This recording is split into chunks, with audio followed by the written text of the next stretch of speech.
This is the Leadership in Insurance podcast, brought to you by FinPro Search Partners. Insurance companies are businesses and they need to look for the long term and be sustainable. We went from 0 to 1 and now it's going from 1 to 100. Insurance as a concept, as a kind of service, is brilliant. The execution is what we're looking at now. I think the companies that are going to succeed are the ones that are going to understand and master the art of intent. When we talk about innovation, we lean too heavily to think about technology and we don't think about creating a culture of innovation. I think innovation is essentially continuous improvement of existing processes and platforms and product. Right? It's got to be easy. It's got to be seamless.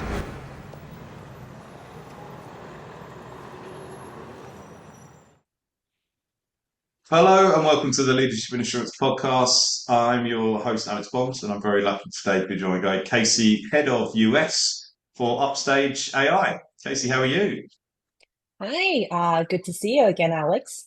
No, it is, and thank you. And we were just swapping notes. We'll probably see each other next week at InsurTech New York. Although that will have been and gone, I think, by the time this comes out. But anyway, that gives people a nice time reference for us as well. I had the privilege of talking to you before, so know much more about you and the business. But always like to start on the show with if you can introduce yourself and obviously Upstage AI. Yeah, hi, Kasey. I'm a head of US for Upstage AI. Upstage AI is an enterprise AI company. We started in 2020, so it's 5 years old, really focusing on solving the next generation intelligent document processing solution for the insurance industry. We are actually quite mature from where we started in Korea. We are post-Series B, backed by AWS and AMD Ventures. We're processing over 5 million documents per day, servicing multiple Fortune 500 companies, mainly in insurance, but we are also expanding across different adjacent verticals such as healthcare, supply chain, as well as the financial service industry. Awesome. Loads to get into. Obviously, it's the hot topic at the moment, AI, LLMs. So we're going to cover a lot of ground people are interested in. But I wanted to take it back and start with you, actually, because you've got an amazing career, fascinating career as well. And you had strategic roles at two of the most iconic technology companies in the world, really, Meta and obviously then Tesla, always during their hyper growth phases as well. And I just kind of wanted to sort of, and I'm sure it's many, many things and a lot to distill down. That's probably a podcast in its own. But I wonder what those experiences taught you about scaling businesses under pressure, and how you apply that in your role today. Great question. And I actually do think about this a lot. And I think Tesla and Meta, back then it was Facebook when I was there, are actually really good examples of how they managed to scale while everything was changing, the technology was changing, the market was shifting, and everything. One very solid experience that I had at Tesla is around 2018 when Tesla was trying to scale the Model 3 production. I joined when the company was just had a design of the Model 3 and then start putting the factory together for, producing over 5,000 Model 3 per week. So we had that very aggressive goals to scale the production. And we had an initial hiccup where Elon basically said, hey, in order to meet this goal, we're going to automate the entire Fremont factory. So he spent hundreds of millions of dollars to automate the entire floor of the Fremont factory. But it was a disaster. It didn't work. He tore everything apart, which cost another tens or not even $100 million. He tore everything apart and then had to throw people at the problem. And it was so bad to the point that we actually had to build a tent at the parking lot of the Tesla headquarters to actually build more assembly line because we spent too much money with the machineries that doesn't work, or need to compensate that by having more humans. So that was a hiccup in the beginning, but the way that we fixed it is even more, fascinating and relevant to the question that you asked. So what Elon did at the time is he actually lived in the Fremont factory, I think for like he didn't leave the building for 2 weeks. And he actually set through every single bottleneck that we had along the assembly line. That started from the battery pack to putting the cars together and then all the way to detailing the car. He understood every single step along the assembly, sat with the domain experts in particular section, understand the pain points, map out the workflow, and then automate it over time. And I think even, we think about Tesla and Facebook and all these companies as like they came up with this like great technology that can change everything in one click. But that wasn't the reality. Like even, companies like Tesla, we actually had to sit down and then write down what is the end-to-end workflow look like, and then map it out and start small and consult with humans who understand the domain and have the business knowledge, and then automated it. So when I approach the AI adoption, especially for enterprises, I have to reiterate this like over and over that this is not a magic wand that you can just like fix everything all at once. You actually have to go back and understand how your business process look like and then apply it, little by little, incrementally. Yeah, really interesting. Yeah. It's interesting to hear as well that yeah, I think it's always looked as a smooth upward trajectory, isn't it? And it's never that. It's this kind of up and down in the right direction. Exactly. But yeah, no, that's really interesting. Yeah, I mean, further to that as well, I think another thing that's fascinating about your career, and then we'll get on to Upstage, but I think you've just had such an interesting journey. And this is a journey that we see a lot of, I talk to a lot of people, particularly investors that want to do. So you're obviously an early investor in Upstate before joining as head of the US.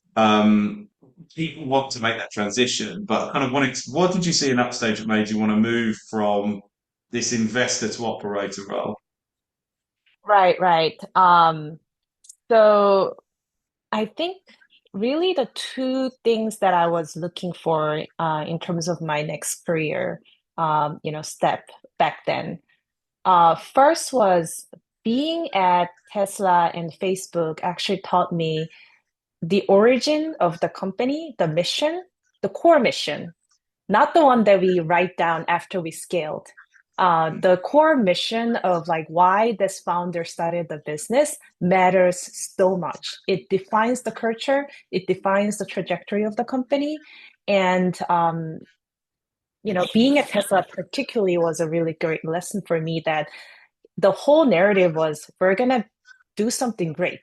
Money will follow, influence will follow, but our core mission is like get to the goal that we have, and that was actually decarbonizing the economy and make the earth green again. It was everywhere, and everyone was like very clear about their mission. And I think that might have changed at this point now that Tesla is all over the robotics now.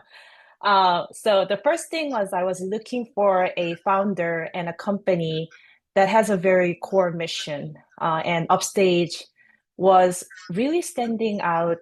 And I do believe they still stands out because they started with the mission of make AI beneficial. And that mission hasn't changed at all. As much as we're, pitching and selling into the insurance industry, we are actually we offer the largest AI education in Korea. We retrain all the employees in our target industries and our customers, how to use AI, the best practices of like how to manage AI. We are we are very active in the education and the consulting space, and it's because we believe that as a technology, we have to be an educator and mentor to make this technology actually beneficial to people. So that was like one thing that I really respected and thought that I want to believe in this. And second thing that I was looking for was the technology moat. as being an early stage investor myself, I've invested in like handful of early stage AI companies. Mhm. And the lesson that I learned is that now we call it GPT wrappers. But even before OpenAI and GPT existed, there are plenty of startups in the space who is using some of the open source model, or whether that's machine learning, NLP, and then package it together to serve the market as an application. But what happened is very clear that when OpenAI and Chat, the first version of GPT-3 came out, it basically changed the trajectory of the entire technology. And all these companies that were using the machine learning, or some of the no-code data science companies, they got wiped out. And these founders are extremely smart people, smart and ambitious. So the lesson learned that I took from there is you actually have to have a foundational technology to withstand this fast moving market. And obviously, if you have a business mode, that's a whole different story. But being a technology space, I wanted to join a company that actually owns that foundational layer, so then we can withstand these changes and actually not just withstand, shape the trajectory of the technology. Mm. Yeah, we've done a bit of whinging on this podcast before about how many sort of wrapper kind of products that we see, and and I understand it, and we talked about, yeah, to a certain extent, that's what these things are for. They're the building blocks to build other businesses on, and that's absolutely fine. But I think on top of that, you know, it's a different thing than making a decision to work for one of these companies, because they are replaceable and they are things that can be replicated, and there isn't a moat, as you very rightly put. Um, Obviously, Upstage has primarily had very significant success in Korea. Now you're expanding to the US. I wonder what kind of like commercial or cultural differences you've encountered, and what does it take to sort of break an Asian technology company into the American market? Because there's a lot of companies, whatever region, we're based in the UK, UK companies go in the US, and there a lot of them struggle. So I wonder, like, is there anything inherent in that cultural commercial difference that um, is a challenge for you getting into the US market? Right. It's a billion dollar question, right? Um, I think that culturally, I actually don't see as much difference. On the Mhm. surface, we say, oh, in Asia, because it's more hierarchical, all that. So the brand and, your authority matters, versus North American market is more practical, your product matters. But Mhm. when I actually got to understand how enterprise market works, I learned that brand matters so much, because trust is everything. Especially nowadays when, AI is everywhere, there's not much like product level moat or differentiator in the market, unless again you're building a foundational technology yourself. So really, selling into enterprises, having that trust within the network that you're selling into is the most important factor. And that I think that's the hardest thing for new market entrants like ourselves to, you know, enter, penetrate, be successful. So I think it's been like a year and a half for us to enter into the US market, and we're slowly seeing the success.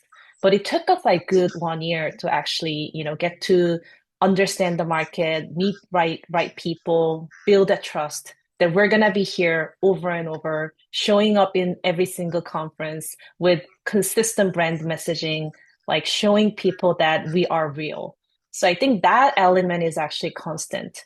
But one very interesting difference that I see is that, so in Asia, in Korea, Japan is also very similar. We're very active in Japan as well. The market is actually lopsided, much more so than the US. There's a very large conglomerates, like very large enterprises like Samsung, SK, LG, like you've heard of those names. They in Korea, I think Samsung itself, I don't have exact number, but I think Samsung is actually take up to like 30% of the Korean stock market. So the magnitude of their influence is like so huge. So as a startup, if you want to sell into to the market, like half of the market, maybe more than half of the market is like selling into these large enterprises. And these large enterprises obviously have everything built up themselves. So you can't just have a product and then expect them to you buy my product and then plug it into your system. The classic build versus buy narrative, but in Asia, buy is really difficult to scale because there are not many buyers. There are a lot of companies who are, I'll pay you extra money if you come and wire everything up to fit into my system. So there's a very, very heavy system integration layer that is required for any of these, technology startups to sell into this large market. So as a result, our early version of product, our early version of business model was very heavily system, integration um, adjacent. We didn't do the SI work ourselves, but we have to care greatly about how system integrators can easily take our product and then plug it into these customers. Coming to the US, um, that element still applies, but I think a lot less so. Here, people buy because they believe that buying is more economic decision in the long term. People buy because this technology doesn't give them a business moat. It's just the tool. Just a tool that you want to plug in and make sure it's stable. So we had to go through that transformation inside to change our product from more SI oriented to the product oriented. And that's again, like going back to my earlier point where it took us like a year to build that trust externally, but internally, change our product to the shape that it is more US market, oriented. Mm. That's really interesting about the different kind of selling styles, and I think yeah, and who are those clients, and because I think that's some of the UK to US thing that we see, but I think some of that is actually much more cultural, and I work with the US about 80%, 75%, 80% of our revenue sometimes is the US. Fluctuates a little bit, but it's very biased towards there, and people ask me what it's like, and I said it's just more.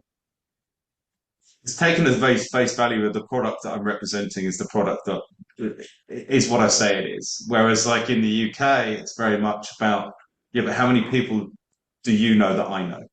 And it's like you have to have validation by your relationships rather than validation of the product. And obviously, I'm selling Hmm. recruitment services, but it's still a product service. So that's really interesting. I Hmm. want to talk about AI into insurance as well, because it's not the first industry that people associate with cutting edge anything, but cutting edge technology. And Yeah. wondered why, obviously, there's kind of multiple lines of business that you work with and multiple industries. Um, why is insurance such a compelling opportunity for Upstage? And within that insurance community, what problems are you solving? Where's kind of most of the attention being given? Right, right. So um this again actually ties back to my earlier story of like the origin of the company matters so much. Yeah. Upstage, when we started from Korea, 2020, so it's a 5 years old company. Mhm. And when we got started, we didn't have a product. We actually went out to all the C-suite across the top leaders, Mhm. top, companies in each respective industry, like insurance, like, finance, logistics, manufacturing, healthcare. We met with them and asked them, what is a product that you're willing to pay premium if we actually bring, the potential? Like not a POC, but if it works Mhm. in production, what is one product that you're willing to pay the premium price? And everyone, this is like 2020, everyone at that point said OCR. because there are so many open source OCR models out there, and there are so many market players, yet no one cracked the accuracy, the level of accuracy that insurance carriers, the brokers, companies that are dealing with. There's one company that we work with. They're actually processing 50,000 documents per day, and each top documents can be like tens of the pages, and you have to extract all the key information with over 95% accuracy. And if you're at that level of scale, the accuracy of the OCR, 1% difference matters so much. And they're willing to pay double the price if the accuracy is actually from 90 to 95%. So that was important signal for us because again, like we're trying to build a real like foundational technology that brings difference to the market. So our first product was OCR. This is like before generative AI. And we've seen tremendous success there. Right now, we're servicing over like 60-70% of the claims processing in Korean market. Pretty much like all the top players are our customers. And from there, we got this market signal that like insurance market, as conservative as it is, it should be conservative, but um, it's actually willing to pay the premium. So the willingness to pay really stood out to us. So that's where we started.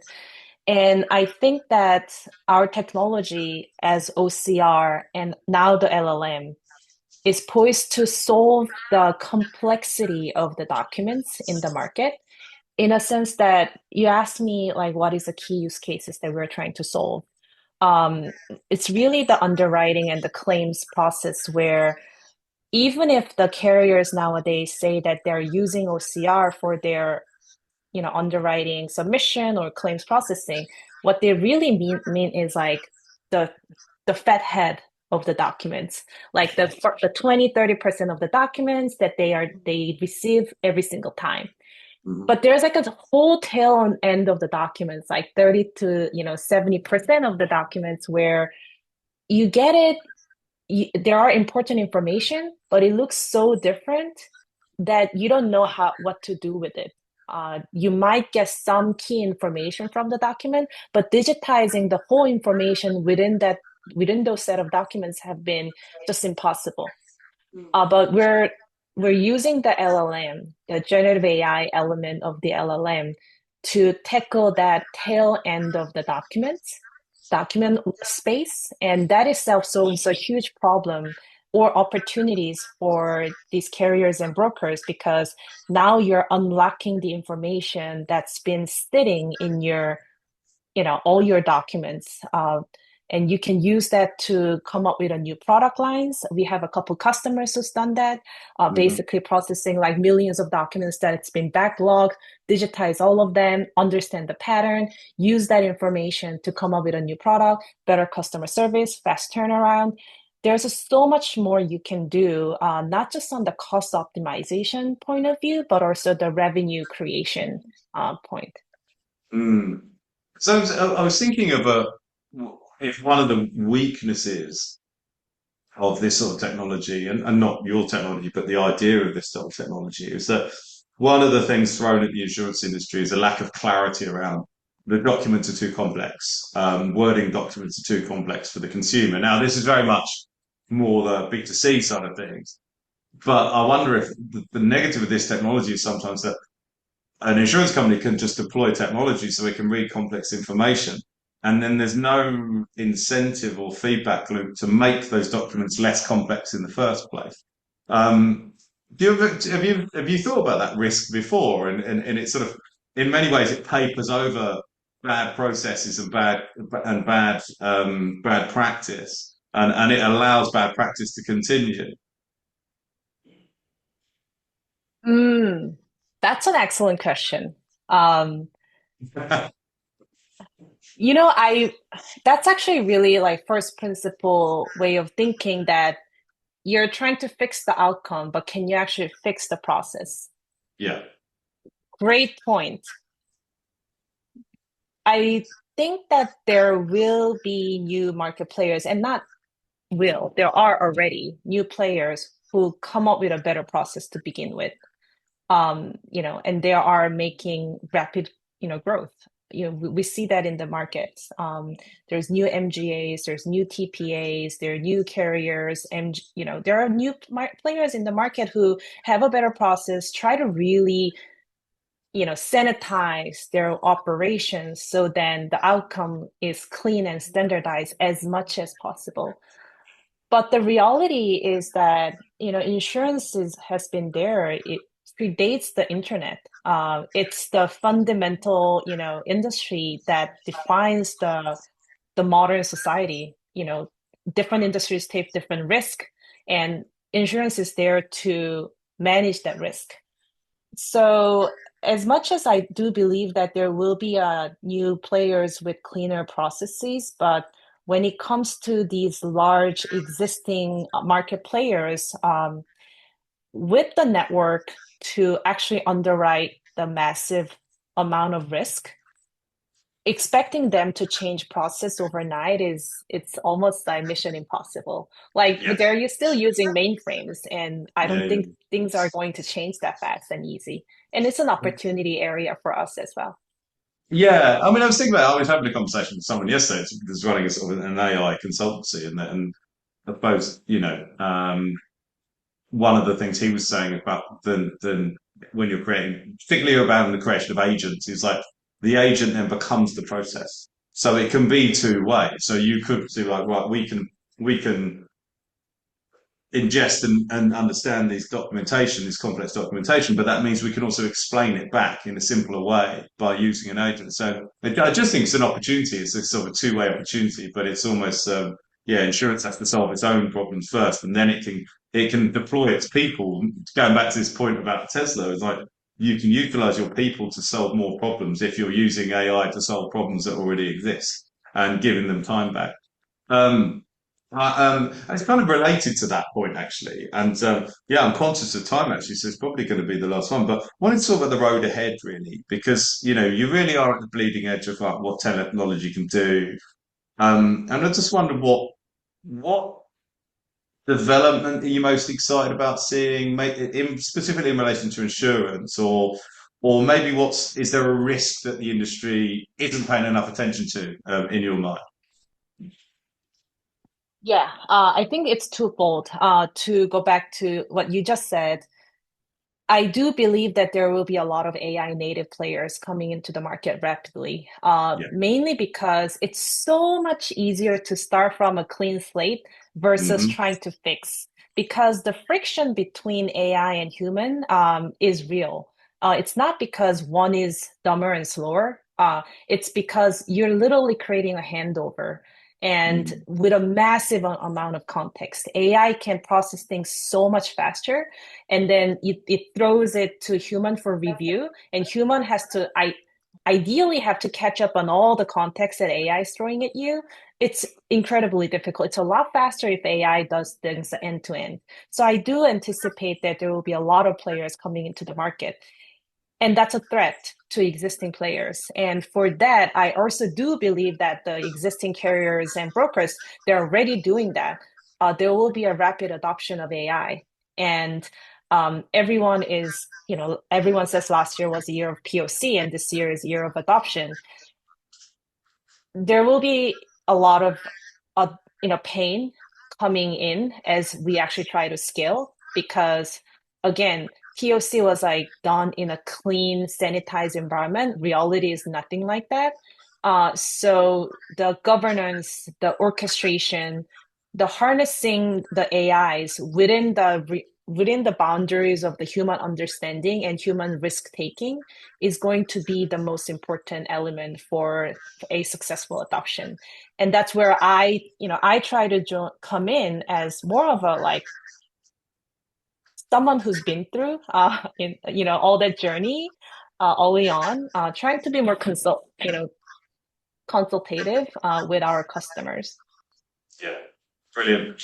Kasey, thank you so much. I was always looking forward to this conversation. I think you've had an amazing career. It's really interesting, and we are very kind to explore that as part of the business conversation as well. But I'm really excited to see what you can do. It certainly feels like the time for it. We're riding a crest of a wave, but I think people that have done it at scale, provably, and solving that core problem in insurance. There's not enough of that, and there's a lot of rappers. So it's nice to talk to people that are not rapping just products. So thank you very much, Kasey, for being a guest on the Leadership in Insurance podcast. Thank you.